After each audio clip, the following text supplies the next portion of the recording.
Good afternoon, everyone. So I'll actually start from the second part of your question, which is, when I had personally from my journey, when I had that sort of break in Bombay. Now, when Yaar Yaar released, I was all of 2021. I was a kid. I had no idea about the industry. I got that film. I did that film. Before that, right, like I think simultaneously I was shooting for my first film in Telugu, which happened to release a couple of months before that. It became a huge hit. And before I knew, I had some great films, working with great actors, makers, and I signed that on. Because my belief always was that you don't give up good work coming your way to find more work, and I also didn't see any harm. I was so naive. I thought these guys have called me when I was in Bombay, so when they want me, they'll also call me. So that was the belief that I started with.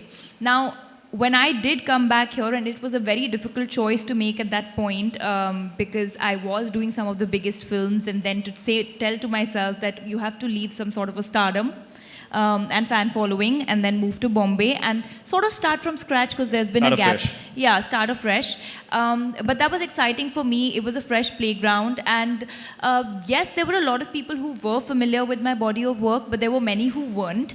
And yes, the media narrative sometimes does bother you, because in those 5 years, I'll be honest, in those 5 years, I possibly didn't have a break. I'm some 43 films. I've done some 43 films by now, and thank you.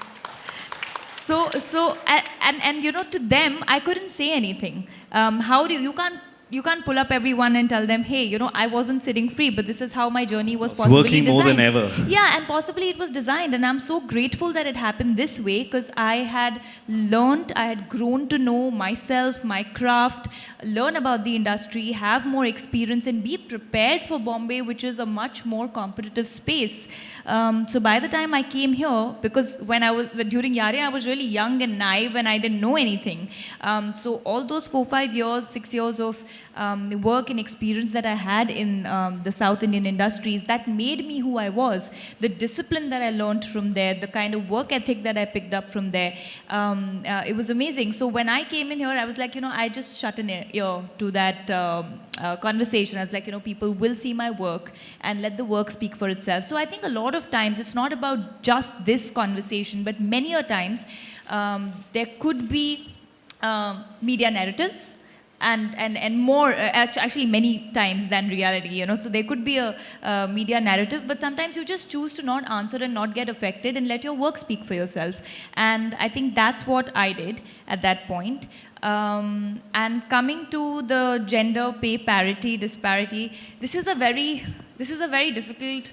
There's no one answer to this, actually, and I have a very different opinion on it. I feel when Priyanka Chopra said what she said, she has become a global icon. She is someone who has the ability to pull stars to theaters. So I feel what really needs to happen is that your pay needs to be decided on how much crowd you're truly pulling to the theaters, as opposed to what gender you are. Wonderful. I think that's more important, because when we stop questioning and having these questions and conversations about pay parity based on man or woman, then the scenario will change. I think what's important is, are you creating good content? Is the audience excited to see your film?